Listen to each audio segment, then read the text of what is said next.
It's Rick. Welcome back to the channel. Today we are going to make a magical early morning scene card using products from Miss Ink Stamps.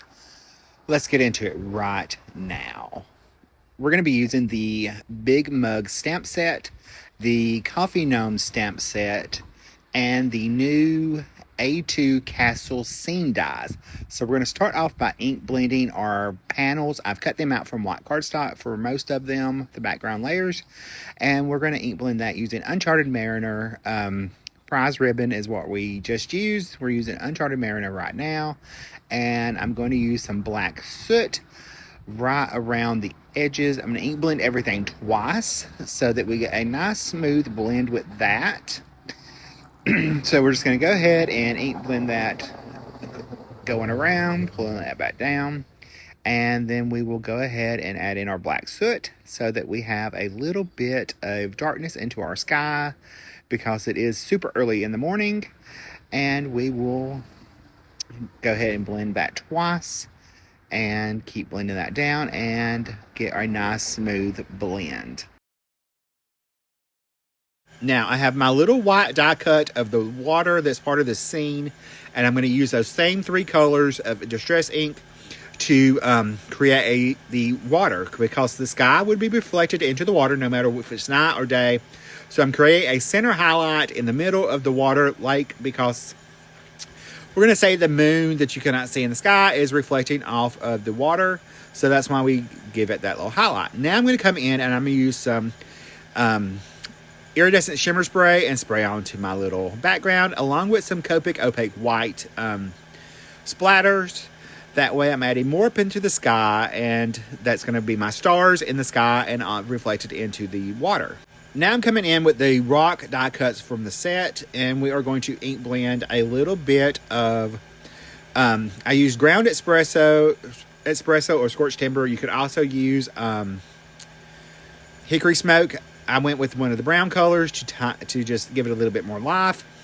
And I'm going to move those off to the side, and I'm going to use some squeezed lemonade to ink blend over the die cut part of the windows. You can see some of the windows are missing. No big deal. Not a big deal. For the ground, I'm using crushed olive, peeled paint, crushed olive, and rustic wilderness. I started off with the peeled paint, coming in with the crushed olive off the side, and the rustic wilderness, doing that same ink blending that we did before. And I am giving it that center highlight because it would be reflected into the ground as well. Now for our little rooftops, I'm going to just add a little bit of the ground espresso after I get them all on my little mat to certain sides of the die cuts so that they have a little bit of shading in them as well. I think this is scorched timber. And if you add, that's what one thing with the red cardstock, if you add a little bit of brown ink to it, it's going to stand out more than it does with red cardstock. Red ink, I'm sorry. All right, so again, we're mixing old products today with new products. The stamp sets are older and they've been out for a little while. The A2 Castle scene die just came out earlier this month. This is February, if you're watching this when it goes up. So it gives your whole stash, it breathes new life into your stash, plus it gives you an option to get those stamps out that you haven't used in a while and pair them with something that you just got in. Most of the time you probably already have something that really will work into your existing collection, so it just helps you pull out what you've already had used or what you already have to get some more life out of that and reuse it. Because, come on, we all have stuff in our stash that we probably haven't touched since we got it, if at all. So it's a great way to mix and match what you have and use your stash. That's one thing I really would like to concentrate on this year, is to make sure y'all are using your stash.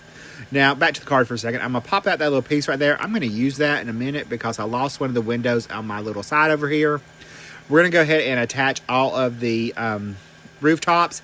And there are etched lines on the die cuts. You can't really see them in the video, but it shows you exactly where each piece should go. And it's pretty easy to figure out where they go by how they're shaped. Like this one right here, they're together, so you know that's going to go right there. So it was really easy to figure out. Yeah, if you that's one thing that I really would love for y'all to concentrate on, is using stuff you already have and mix it and match it with your purchases that you make using my affiliate links. If those that do that, I really appreciate it. It does help keep all of this content free for me to share with y'all and help support my channel. Shameless plug. All right, see, I'm taking that little piece that I just ink blended. I'm poking it behind my window. Doesn't really fit there, but I couldn't find the piece that did, so it'll be okay. I'm going to continue adding the tops. Now, another reason that you want to use things in your stash is it gets it in your hand again, and you can breathe whole new life into what you already have without having to run out and purchase similar things or repurchase things that you probably already have that you forgot about. Like, for example, I just bought a die set last week thinking I didn't have it, and it came in, and I went and put it in my stuff, the envelope that it goes in, and Lord and behold, I already had the die set. But that's okay, because I can use it. If I make multiples of the same image for a card, I can still use that die set. I'm not too worried about it. But it would have, if I would have used it like I should had, I wouldn't have repurchased another die set. But it's okay. So we're going to go ahead and back to the card for a second. We're going to go ahead and add in our little top to our little garden shack at the bottom. And we're going to keep adding our little turrets and our little tops to our little roofs. I did think that I misplaced or lost two of the pieces to the top roofs, and went and die cut them again. And as soon as I did, Lord and behold, I found them in my little container, which, if you follow me at all, you know that's very typical. So there's always that. It's always a terrible situation, but it was okay. So we're going to go ahead and finish our rooftops. Now we're going to go ahead and pull in our pieces, and we'll start building our scene. Now, this die set for the A2 Castle die set, it does have the die cuts a frame. So I cut it twice, from the white cardstock and from some brown cardstock, because I wanted the frame a little bit taller than what it is to go on my entire A2 front of my card, and it does fit on the entire A2 card when you line it up correctly. And with that being said, you may have figured that Rick did not line something up right. And you would be correct in that. I did not.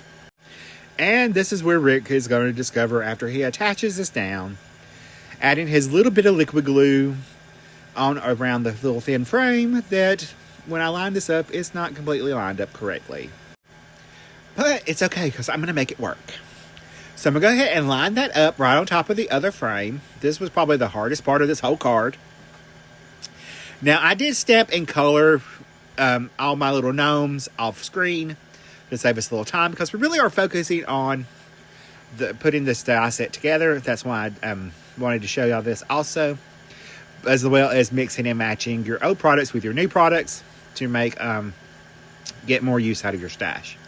So we're going to add liquid glue behind our sky, and I'm just adding it into all those little pieces. This is where I discovered I did not have the frame lined up completely right. I had the brown piece at the top a little bit off of the white. It's okay. It'll work out. So now we're going to go ahead and add our castle in. But everything fits inside that frame, so you know you have it all lined up right. That's how I knew I was off. Now, though, I'll also tell you that I did cut the...